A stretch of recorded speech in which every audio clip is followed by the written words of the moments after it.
Okay, so in the previous tutorial we have seen like how we can equip the instances. Actually we are not equipping, we are still using the weapon at here based on the initialized weapon instances, right? So that there should be a way actually we should be able to equip the weapon. So today we are going to actually look into that feature. Okay. mm. So as a workaround, maybe we can further improve this existing use weapon function, because currently it's simply printing whatever the instance that we have been picked up by using this default weapon slot index, right? um yeah, so let's add a feature for equip the new weapon, meanwhile unequipping the previous weapon that we have been already picked, right? So in order to do that, I need to be aware of what's the current slot that I was in, and whenever I have a new slot, then I have the reference for that previous slot. So let's promote a new variable. This is an integer which is single,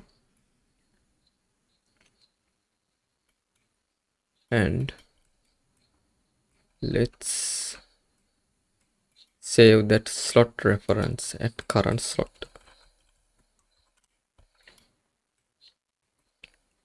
Okay, and then we need to have a function to determine what's the previous weapon, right? So let's say currently the slot index is 0, so the use weapon L weapon is the first indexed actor. But let's say when I'm calling this use function at the second time with the slot index 1, then this should be the actor instance that belongs to the index 1. But then we need to be able to unequip the previous weapon that we have been already picked before picking this weapon. Therefore I need to determine what's the previous weapon reference that we had, right? There actually we can use this current slot, right? So I'll create a function called get current slot. This is simply a pure function. We don't need to actually mutate any sort of variables here. We just need to get the reference out of these weapon slots, right? So first I need to check whether the current slot is a valid slot. So if it is a valid slot, then I can simply get the reference based on that slot,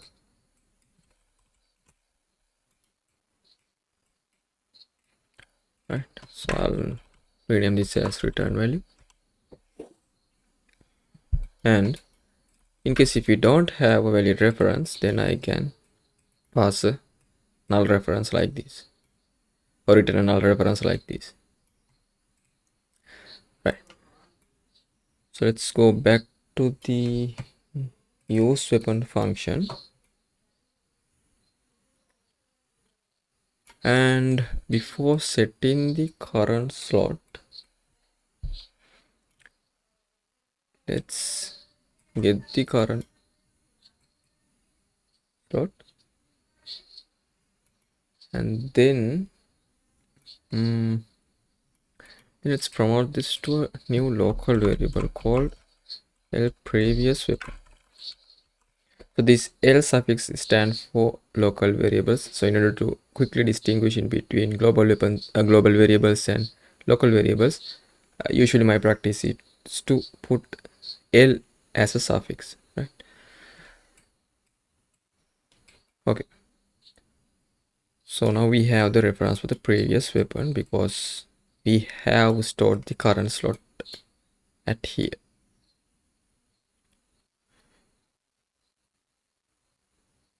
Right. And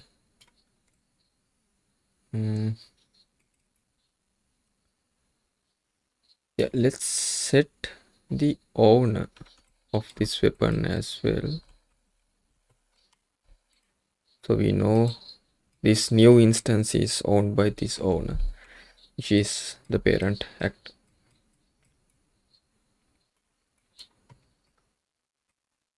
Right, and the current slot is forwarded like this. And now we can actually check whether it's working properly or not.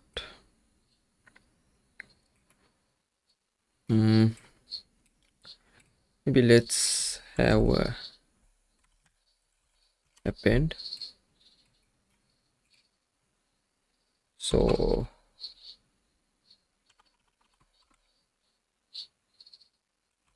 unequipped the second weapon, which is a previous weapon, and equipped new weapon. Okay, so I play it. Yeah, it simply say actually the test one and test one.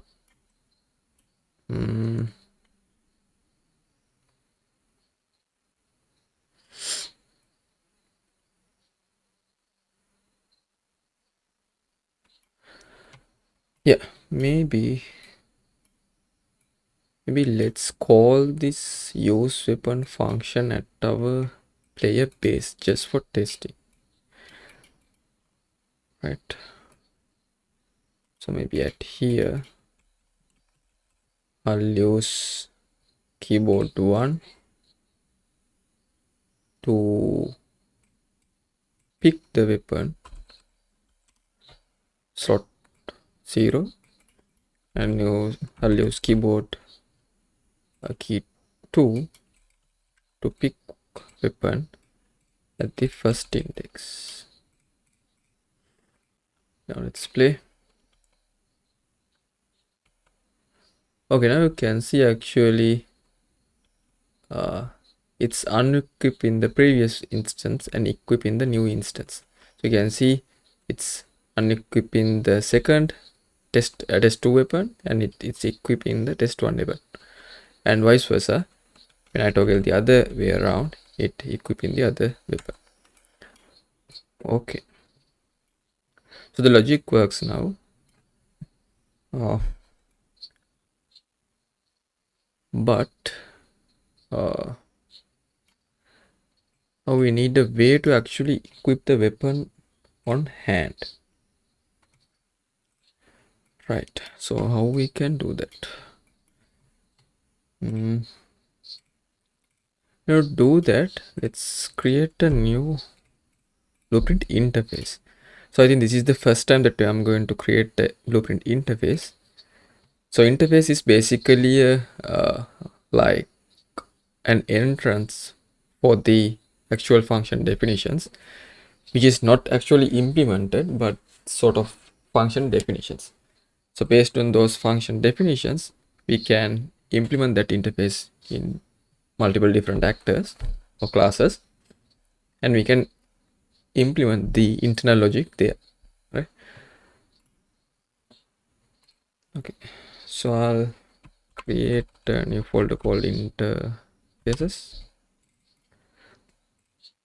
I'll add new blueprint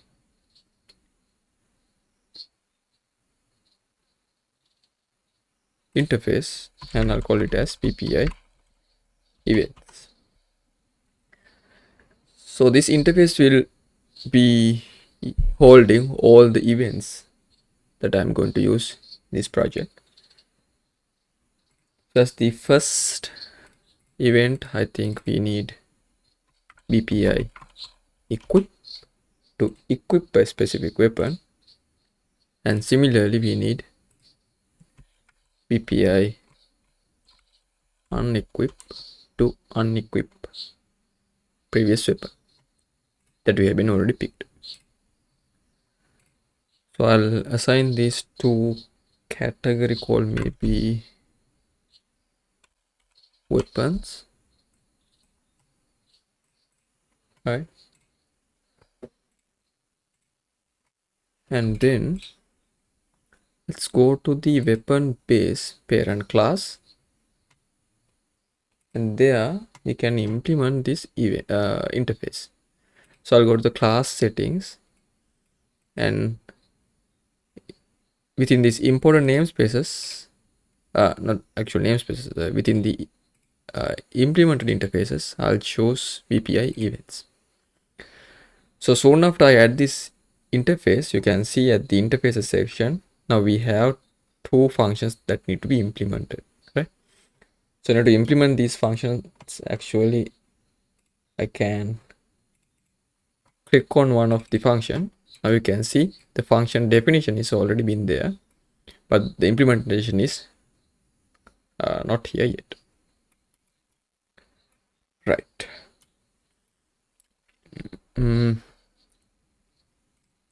So so just for testing, I will print a string here and I'll append it,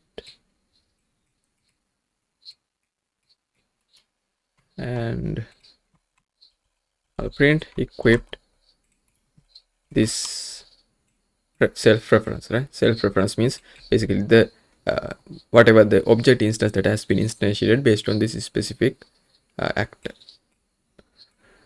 Similarly, let's implement the unequip. I'll print it here as well. Maybe I'll call it as unequip. And just to distinguish these two separately, I will use sort of a green color with duration 5. And for this one, I'll use somewhat red color with duration 5. Right. So now we have implemented actually these two interfaces, and there should be a way to actually call these interfaces at our weapon system, right? So how to do that?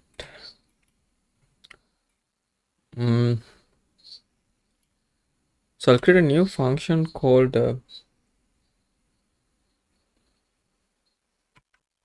equip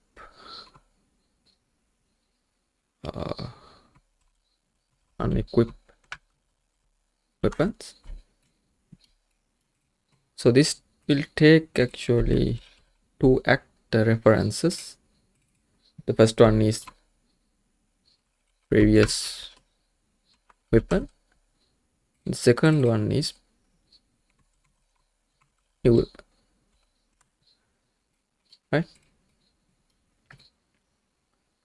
And the previous weapon we can simply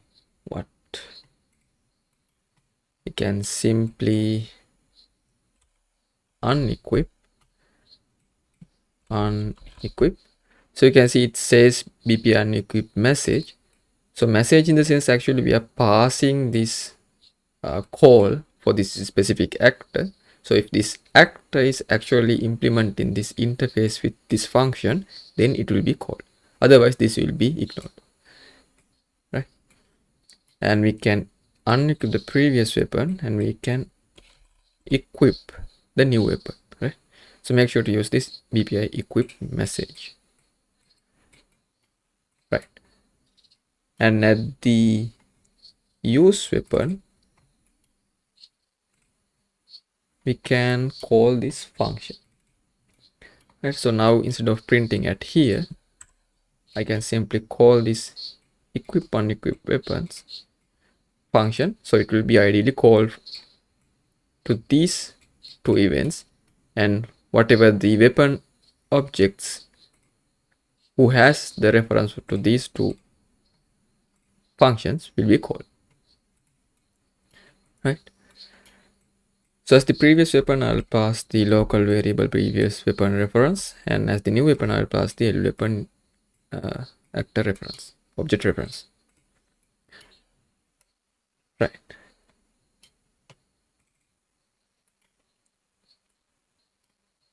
Plus, I think whenever I add in the weapon,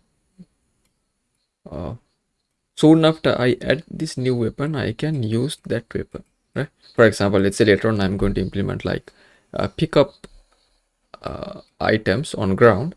So let's say if I pick up a new weapon from ground, I can quickly use that weapon soon after I add it to my weapon inventory, right? So I'll add use weapon function call at here as well. Okay, now let's play test. Now you can see actually the functions are properly called, right? So for example, if I press the 2 key, oh sorry, wait, I'll play it again. Okay, so for example, if I click 2 key, you can see the weapon 1 is unequipped and the second weapon has been equipped, because if I press first one keyboard 1, then it will equip the first weapon and unequip the second weapon, which means our interface calling works properly as well.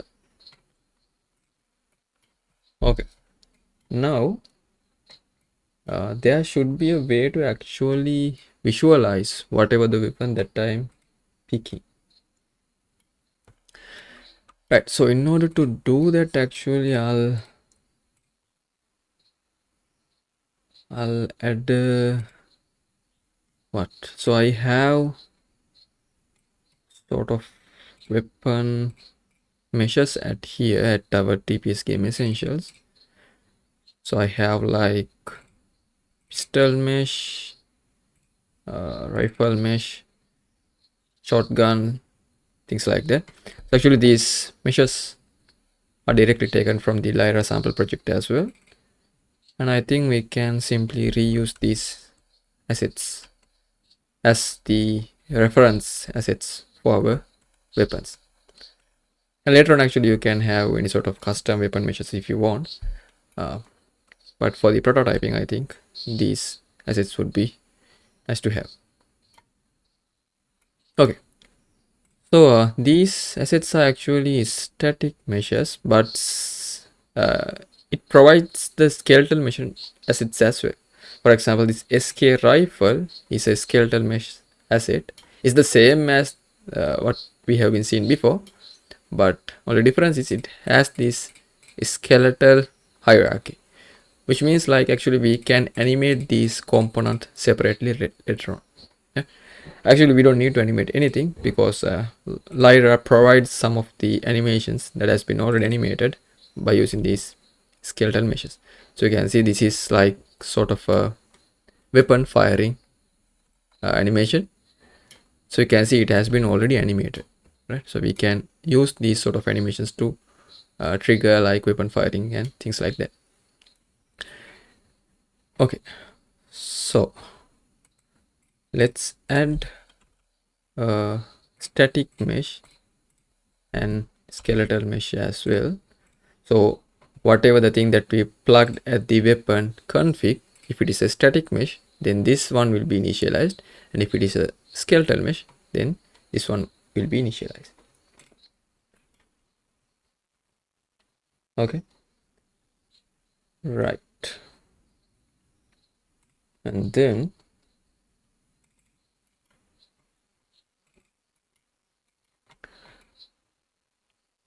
let's go to the BP weapon base, and here also I will capture our owner reference, get owner, not variable.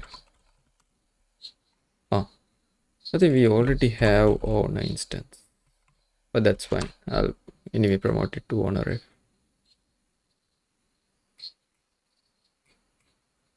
And also the character reference. So get ah, maybe let's cast to character, and I'll promote this to a variable called character. Okay, then I'll create a new function called maybe set weapon mesh,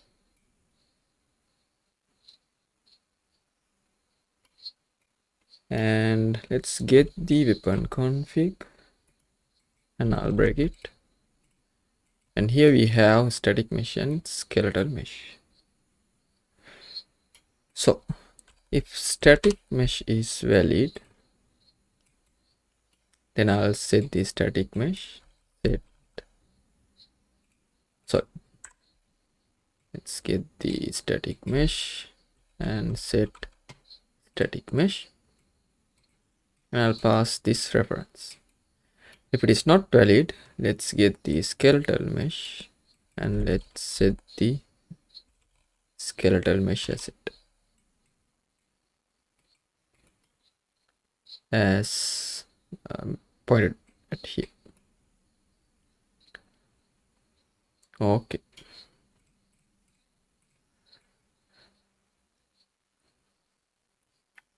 And then let's call it at the begin play, set weapon mesh.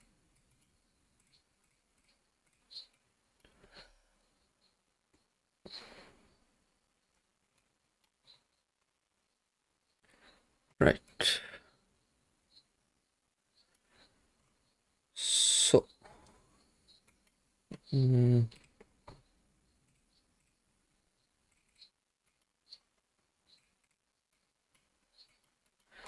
then what we can do is wait. Right. And then just for testing, let's go to the weapon test 1, and there at this maybe like just for demonstration I will add a static mesh here. So let's choose like pistol. So we have SM pistol. Okay, it's not appearing because this should be called at the construction script. So let's call this on construction script, compile and save, and now you can see our test weapon appeared, right? But this is a static mesh. And if you go to the BP weapon test2 instance and open it in full editor mode, you can see there is nothing here because we haven't configured anything here yet. So just for testing, I will add a skeletal mesh here, and we can see whether it's working properly or not. So I'll add this SK rifle skeletal mesh. Okay, I can see it's adding. So it's not conflicting with these meshes, plus each actor instance has their own configurations, right? But here you can see like we haven't implemented anything here, but what happened is that since both of these actors inherited from this BP weapon base, it will be initialized at here and passed to here, right? So that's how actually we can initialize the weapons.